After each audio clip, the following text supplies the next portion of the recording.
Yeah, I'd open by saying that Gary Stoken and the people in this event, the organization's first class. They do an unbelievable job. I love playing in this game. I love playing in this venue. Our kids embrace it. I thought our fans embraced it. Do a tremendous job, and it's really a credit to the people with the Chick-fil-A kickoff game and what they do. So never played here that it wasn't a great atmosphere, and it certainly was today, college football. Hey, raise your hand if you have questions. We'll get a microphone to you. Let's start right in the middle. Second row in the middle. Kirby, I know you guys try to prepare for everything. Could you have imagined a better execution and just performance by your offense in particular, but your defense didn't give up a touchdown today either?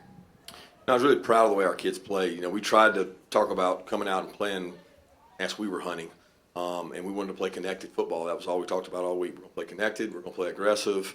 We're going to be the hunter. Kids kind of bought into that theme, and they like playing here. Offensively, we did execute at a high level, which you have an experienced quarterback and you have experienced players, you can do that. I thought Coach Monken and his offensive staff had a good plan. They played well. Defensively, we were a little more bend, but don't break. You know, at the half, we both had 14 first downs. Really had not stopped them. Like either team had punted. So some opportunistic turnovers really helped the defense. Next question on the left, front row. Coach, you talked defensively. One of the players that stood out was freshman Malachi Starks. What did you see from him in this game that you liked and want to improve?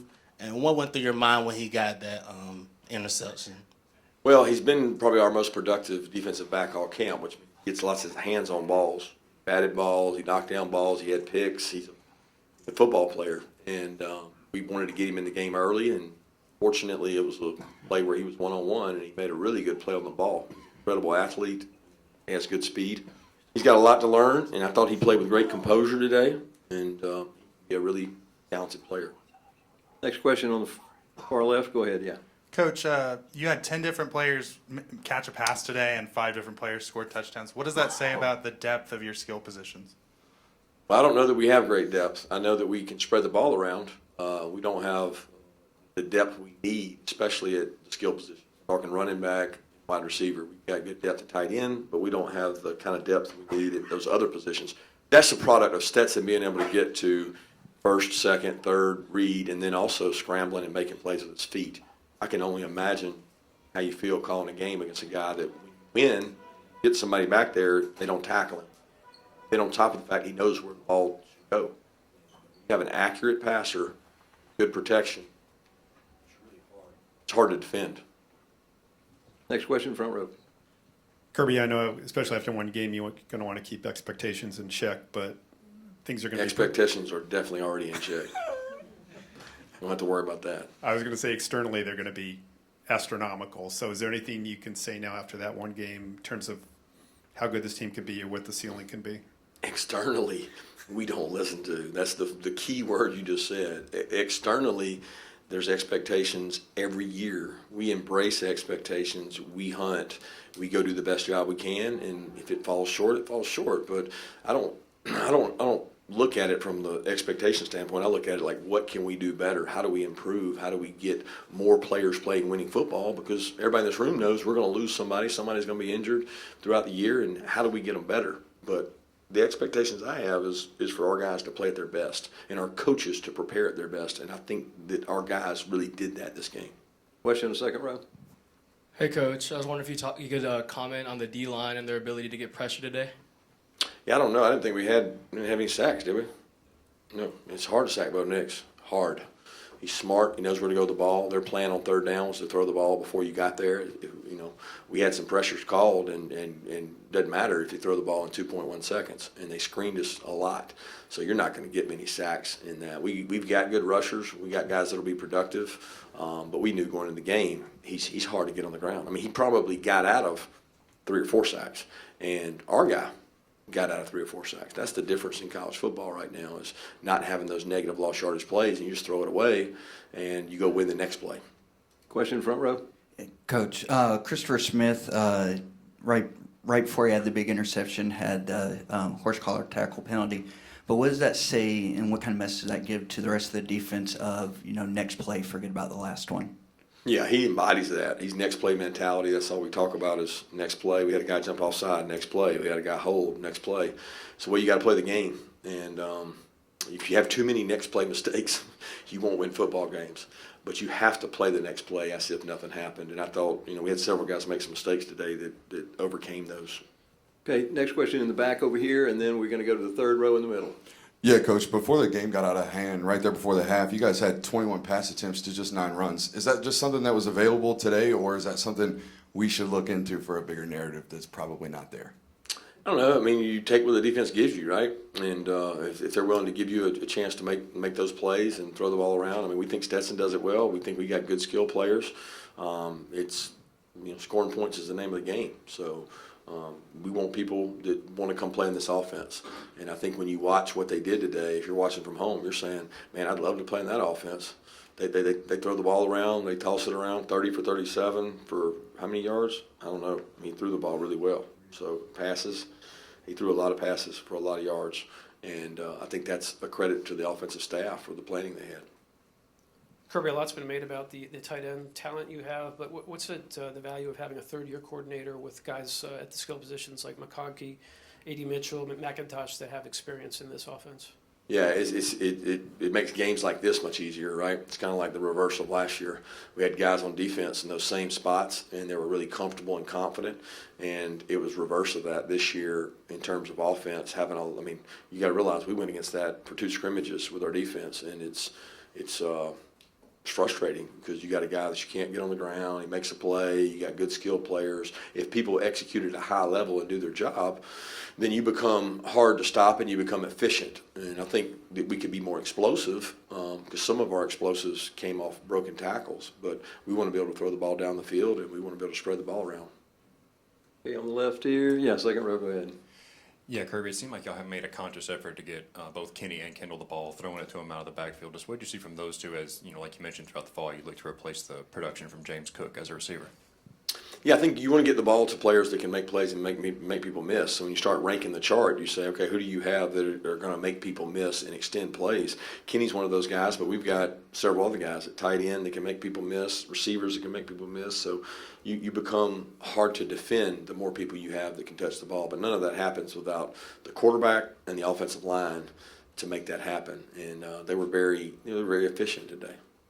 Let's go to the back row here, and then I'll come back to the front. Back in on the left. There you go. Yeah, Kirby, Stetson career high passing yards today. Obviously told he's the starter off season. Is there anything to that, or is it just he went out there and played within himself? I mean, yeah, there's something to him being the starting quarterback the whole time, right? Like if we had rotated 1s and 2s and you guys had debated who the starter was, would he have played this well today? I don't know.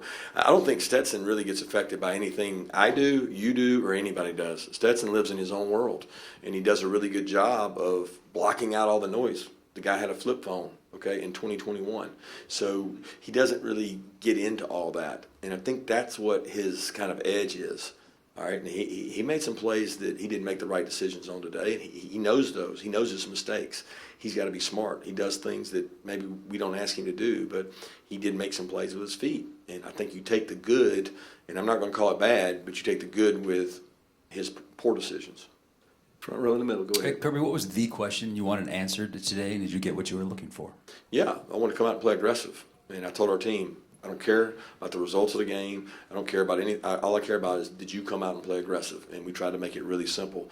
And I thought they came out and played aggressive. I thought we called the game aggressive. I thought Coach Monken, I thought Coach Schumann did a tremendous job with both their staffs. Our staff is the best it's ever been. We got a great staff right now, and it's awesome because we've got we've always had good staff, but we've got a really great staff right now in terms of guys enjoying to work together and putting plans together, and I thought they did a great job of doing that. We've got time for 2 more. Let's take one on the left and then the one on the back right. Go ahead on the left. Coach, talk to me a little bit. How was it to go up against the old friend and Dan Lanning? Well, it wasn't about Dan Lanning. It really wasn't. I saw him before the game. Got a lot of respect for him. We talked about talking after the game and telling each other tendencies or ideas we had to try to get better. We agreed not to share with other people because it only hurts both of us. And I got a lot of respect for Dan. You know, some of those players were out on that field. Dan Lanning recruited. And Dan Lanning did a tremendous job for the University of Georgia while he worked for the University of Georgia, and now he's working for Oregon. He's going to do a really good job at Oregon. He's relentless. And they'll bounce back from this, and he knows that we got better players. And he'll never say it, but he knows we got better players, and I respect how he works. You got a last question on the back? Back On the here. aisle. Yeah, got two. One, are you suggesting that Stetson no longer has a flip phone? I don't think he does now. I think somebody said he didn't. I don't know. I hadn't checked. And Georgia's one of the only teams that didn't really go out and get a lot of transfers in the SEC. Was that a strategy by you coming into this season for one reason or another? No, people always ask that question. I'm not anti. I think it's awesome to get a transfer that can help your team somewhere, right? And we lost out on some guys that we wanted to get. And once we lost out on the players that we thought improved our team, we weren't going to take a transfer so that I wouldn't have to answer a question about not taking a transfer. So we weren't going to just do it. We wanted to upgrade our roster. And if you don't feel like somebody upgrades your roster, then don't do it. And you're always exchanging a transfer for a high school kid that you could bring in here and develop. And that's a lot of college coaches' fear right now. They don't want to bring a high school kid in because they're worried they're going to leave. So you better do a good job of farming your own place and make sure they understand that it's not easy here. It's hard. But if you buy into hard, you'll be like those 10 other football players in there that are playing the National Football League right now that are shaking their hands. And they love it. So that's what we're trying to sell is come hang out with Trayvon, Jordan, N'Kobe, George Pickens, and all those guys, and you'll be like them one day if you work. And the kids that we attract are usually the ones that want to stick around and do that. Thanks, Coach. Thank you, guys. And stand by some players. Did you feel like that was in you guys all along? And can you just talk about you didn't give up a third down conversion, didn't miss one for the whole game? Yeah. You know, that's what I'm most proud of. The third downs, you know. I mean, that's what we were harping on, third down and red zone, you know, just this whole offseason. And we executed. And, I mean, yeah, I mean, when you got guys like him and you got an O-line when I have 4 seconds to throw the ball, I mean, you would hope that you have a quarterback that can throw the ball to guys, right? So, yeah, I mean, I think we did, you know, we have confidence in ourselves and the preparation that we put into it to go out there and execute like that. Okay, and the far back on the left, I think. Who's got the microphone? Yeah, Stetson. With Dan, obviously, you've been practicing against him for the last 3 or 4 years. How much of a level of comfort was there knowing kind of who they were personnel-wise and what they were going to do schematically? Yeah, you know, they did. You know, we might play the same team 4 years in a row, so it's kind of similar. I mean, I guess when you practice against it, it helps a little more, but they had some stuff that we hadn't seen. You know, good coaches always do. But we played out our rules and we executed. So, you know, I don't know if it was because he was there or whatever, but regardless, every player on offense, you know, we'll have to go back and watch the film and get better in areas, obviously, but for the most part, we executed, so. Okay, on the right side on the aisle. Yeah, Stetson, just from a start to finish standpoint, do you feel, you know, where does that game rank for you personally as far as, is it games that you've quarterbacked? Is that one of maybe the best one? Yeah, probably. Yeah, probably the best one I've played, yeah. And why is that? I'd say probably the off season, all the work, you know, putting it in with these guys, year 3 in the offense. You know, again, having time and having the playmakers outside. So I think a combination of a lot of things. All right, there's 2 questions on the aisle over there, and then we've got one on the front row right down here. Hey, Stetson, can you speak to your comfort level with Coach Monken at this point and talk to the game plan he had today and how he called it today? Yeah, I thought he was aggressive. I thought we went quick. I think probably need to get in a little bit better shape for somebody, you know. But me too. But yeah, I thought it was really well executed. Again, I think we were prepared and we were ready to go out there and, you know, execute. Go ahead, on the left aisle.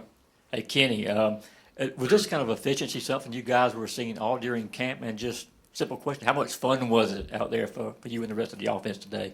It was real fun. Like you said, in the off season, we had a lot of training and getting to know each other. And we had a lot of time to get connected with the players. A lot of young guys, teaching them the standard at Georgia. So just going out there and being able to see the young kids go out there and get the opportunity to go out there and shine. It was a lot of fun. You always want to see, especially like little brothers go out there and be able to compete. So I think it was a lot of fun. Kenny, as a follow-up to that, you had well over 100 yards after the catch. Have you ever had a game like that, and how much fun is it to have more than 100 yards after the catch? It's real fun because I love catching the ball. Not only running the ball, I love catching the ball out of the backfield. So I don't think I ever had a game like that, but that's your question. It was real fun out there just to be able to run with the ball in my hand like a receiver and stuff like that. So real fun. Okay, hold on one second. We have a question. Was somebody got the mic over here? Yeah, go ahead, and then I'll come back to you, Seth. Yeah, hey Stetson, could you sort of walk me through what was going through your mind on that touchdown pass to Ladd right before halftime? Yeah, it was. It wasn't smart. I need to not do that. 1st and goal from the 1. But I knew that we had motioned Ladd over there, and obviously we had never hit him. But I started scrambling, and I was trying to find him because I knew he was over there somewhere. And then found him and threw it. But, it probably wasn't smart. I needed either ground it at him or run it or throw it to Brock or something front side, especially 1st down and 1. Don't do that. But it did work out. Stetson, the number of times the ball was in the air today, how much of that is an indication of that's what we're going to see this year out of Georgia's offense? How much of it was just this particular play, the defense was giving you that and it just happened that way during the game? I think football is such a flow game. What's working. Whenever I make a play in practice and Coach Monk's holding it, and I should have done something, but he always says, "But I have the remote now, right? I can see it." Hindsight's always 20/20, right? It goes back and forth, and so that it worked today, but who's to say that we don't run it 40 times next week, right? And that's what the connection, the unselfishness for each and every position player on the team and O-line, that whatever's working, it's about the team, right? It doesn't matter if we throw it 30 whatever times we threw it today or we run it 40 times, right? Whatever's working, however we're going to win that day is how we're going to win. Okay, in the back, go ahead, and then we'll come back to the middle. And Kenny in the back, you've been here a long time. Yes, sir. You've made big plays, but you've never been the man like you were today. How did that feel? I just thank God for giving me the opportunity to be in this position to be able to make those plays. Like you said, I've been waiting a long time, and I kind of seen how it's supposed to look, how it's supposed to. I had great examples. Like you said, I think this is RBU. This is RBU. You know what I'm saying? So all the great running backs in front of me, watching them be able to, like DeAndre Swift, to be able to watch him go out there and just compete at a high level each and every single week. So for my time to be here, I just, wanted to look kind of the same, you know what I'm saying? Because it's a standard here at Georgia, and I just want to, uphold the standard for the next guy. Okay, question, 3rd row, and then we'll come back to you in the back. This is for both of you guys. Stetson, you said that you've never had a game like today. Kenny, you said the same thing. How much do you feel like this offense is not only taking a step forward today, it's a small sample size, but just in general, do you feel like you guys are headed in a really positive direction? Yeah, I think, the first year that Monk was here was COVID, and that was weird for everybody, right? We couldn't be there in the summer to kind of get it. We're doing Zoom meetings, and it's hard to, you can't walk through and do all that stuff. So it's year 3 now, but kind of it's year 2, right? Maybe. And we didn't lose that many guys. We lost several key guys, but not core of the offense. And, and the guys, like Kenny said, like the guys who did leave, they left great examples. Like, hey, I waited, right? I performed whenever it was my turn. And now, like, hey, you sit behind me for a year, and then next year it's going to be your turn, right? And that's kind of like what the program that Coach Smart's building, right? It's about the program, right? And I think we understand that. And whenever you know that your brother next to you is thinking the same way you do, then you trust him, right? And you worry about your job, and you execute your job, and they execute their job, and it just is a domino effect.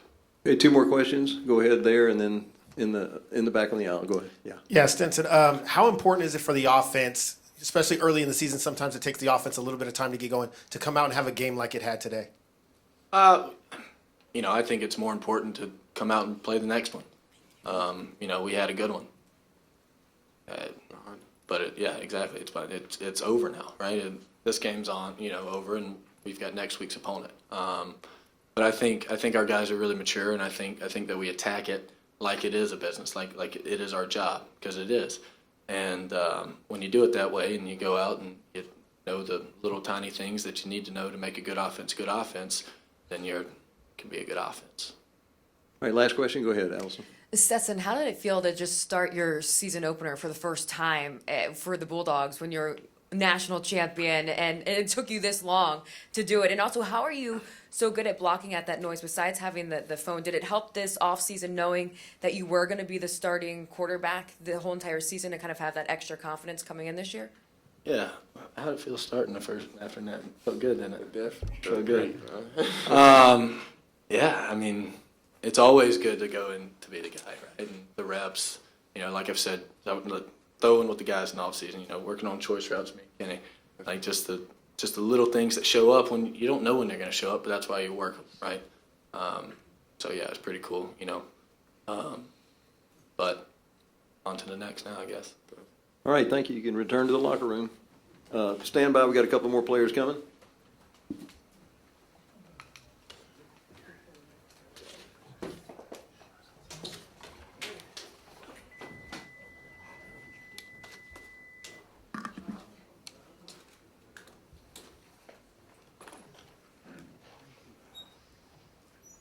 All right, we got Chris Smith and Dan Jackson, and raise your hand and we'll get a floor microphone to you. Let's go ahead and let's start in the way back.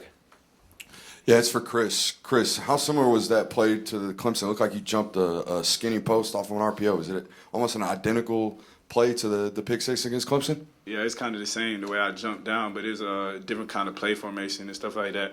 I just recognized the formation, and they was kind of running screens off it to begin with, and just studying the coordinator and things like that. I knew that it was a screen and go was possible to come off of it, and, I just read the play, broke on the ball, and made a good play for sure. Go ahead. Yeah, two questions for you, Chris. One, you got banged up there breaking up that pass. Was it a shoulder, just the wind knocked out of you? And then two, Malachi Starks makes that first interception. How big do you think that is for him to make that kind of a play in his first career college game? Yeah, on the hit, I just got a little stinger on my shoulder. I'll be all right, ain't nothing major. And Malachi Starks, like I've been talking about him all fall camp, man. He's a great player, man. And I seen him do that a bunch of times, so, definitely one of the greatest interceptions I ever seen, man. I mean, he laid out for that one, and I was just so excited. I couldn't believe he made the play. But, I think it's big for him, man. I think I'm going to continue to see great things out of him this coming season. Okay, question on the far right. Question for either of you. You guys obviously kept them out of the end zone tonight. Obviously, that fourth down stop at the end of the game, it seemed like this team, just like last year, had that same mindset of we were going to try and keep guys out of the end zone. How do you keep that same mindset after even losing so many of these key players from last season? Dan, you want to take that one? Yeah, we were actually just talking about it outside. That was one of the biggest moments in the game for our defense. We had some younger guys in, but they stood up and did what we needed to do, and no score right there was huge. So. Yeah, one of our mottos is no one in our end zone, and we definitely pride ourselves on that, even up to all zeros hit on the clock, and twos and threes were able to get in and get some good experience. But like you said, we wanted to hold the standard, and they did a great job of that. Bend but don't break. Yeah, let's go to the second row on there on the far side, and then we got two on the front row. Yeah, guys, I guess two questions. One for both of you, both being safeties. How rewarding was it for you to see Malachi come up with that interception? And two, another defensive freshman, Michael Williams. Just what have y'all seen from him, and what y'all see from him today getting his first action as well? Yeah. So Chris talked about Malachi earlier, but I'm just going to piggyback on what he said. He's an incredible athlete, incredible player, and you're going to continue to see plays from him. And, that's a guy that comes in every day and is locked in and wants to help the team win, and it obviously showed today. Yeah, same thing with Michael, man. He's just a great person off the field, and like you said, he come in every day ready to work. Extremely talented, just like a lot of guys that we have.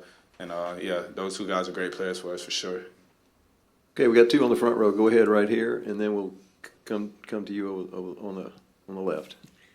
Chris, there was a lot of talk, obviously, before this game about all the players you guys lost, particularly on defense. What do you think this performance shows in terms of kind of what's on the table for you guys this year and how good this team can be or is?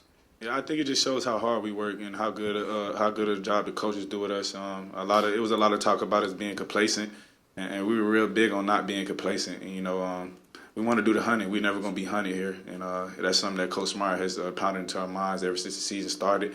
And we're going to continue to play that way this year. There's a question over here. Yeah, go ahead. I just want to talk about this for both of y'all. Question for both of y'all. How would y'all assess kind of Javon Bulliard and David Daniels' play in the secondary? Because Bull got a couple tackles. David Daniel made some plays towards the end of the game. Kind of talk about their play. And then Chris, did you ever get acquainted with Bubbly, that song? Oh, well, I definitely know what the song is. I just don't listen to it too much. You know what I'm saying? And just like I say, Bull, he's one of the toughest players I've ever seen in my life, man. He has a great determination about him. He just goes out there and put his best foot forward every day. Same thing with Dave, man. He's been learning a lot from Coach Muschamp, and it showed out there today, man. He made a lot of good plays, and everything that everybody did out there, man, it's nothing that we haven't seen. So it wasn't really surprising. But definitely a little bit more of excitement from those guys, man. I was just excited to see everybody go out there and see all the work that they put in pay off today. So, and it's not over. We're going to keep going. All right, let's go. We've got two questions in the middle. Go ahead, Maria, and then over to Ryan, and then we'll come over here to the left. Chris, that pick was right after a personal foul penalty for you. I know you're not about to share what Kirby Smart said to you after that, but what is it about your ability to shake it off and go next play? Just being a DB period and just the way I am, I had that next play mentality. And, I definitely got the penalty, but one of our four pillars is resiliency. And, when I got back to the sideline, a lot of guys said, you showed resiliency on that. I just got a next play mentality, man. You can't dwell on that. That's how you make mistakes. So, I was going like this after the play. That means you just keep chopping, man. And that's all I was willing to do. Chris, getting back to that non-complacency and all that Kirby preaches, how does he sell that to y'all, and how do y'all buy into it? He says it just like that. Like, we can't have any complacency. And in the social media age today, you see a lot of things that people say about us. And, they say we lost so many guys. We don't have anybody back there. And we hear those things. We definitely want to go out there and show what we can do. Like Coach Smart said, we want to do the hunting. We never want to be hunted. And I just appreciate him for that mentality that he has, because it rubs off on us tremendously, man. We take on the mentality of him, and we want to go out there and make him and the rest of our coaches proud, as well as each other. So. Okay, on the left side we'll go, and then we'll come way to the back. Question for Dan. Going back to the opening kickoff, you go down there and make the tackle. Just what was the feeling like in that moment? And then just generally, what did you think of how you guys in the secondary played today? Yeah, well, I try to take pride on any team I'm on, special teams, punt return, kickoff, all that. And, that rep was basically made at practice in my mind. We fly down every day, when we work kickoff coverage, and it just happened, the ball happened to spill my way, and made a good play. Kick the game off right, man. That's right. Sure. Okay, all the way in the back. This is for both of you. What was it like playing on, the other sideline of your former defensive coordinator? Chris? It was a special moment. He was with us last year, and he taught us many things that we know today. And it was definitely a challenge for us, and we want to go out there and put our best foot forward for our team. And after the game, man, I got to talk to him. It was great. I ain't seen him in a long time. He's been on the other side of the country for forever, but it was great to see him for sure. Is the same question for Dan? Yeah. Continue off that. I have the utmost respect for Coach Lanning. He was able to give me playing time last year, and he coached me every day last year, and I'll be forever grateful of that. And he's a guy where he knows our strengths and weaknesses, and he attacked them today. And it was a great game, and I'm thankful for him. Sure. We're going to take two more questions. Let's go to the left side here, and then maybe we'll see if there's one in the way back on the right. All right, go ahead, D'Anthony. Yeah, Dan, this is for you. I know you guys have already talked about some of the young guys a little bit, but just from your perspective of them coming out in this environment and the lights are on, so to speak, as opposed to doing it in the scrimmage or practice, how much more does that mean, do you think, to those guys as opposed to doing it back in Athens? Yeah, so obviously being a young guy, you're going to be nervous, but you got to use those nerves, to help you. And like you said, scrimmage-wise, It's not the same thing, but when you're playing against our offense and we have 2 scrimmages in the summer, you know, those guys are prepared, and they showed it today. Sure.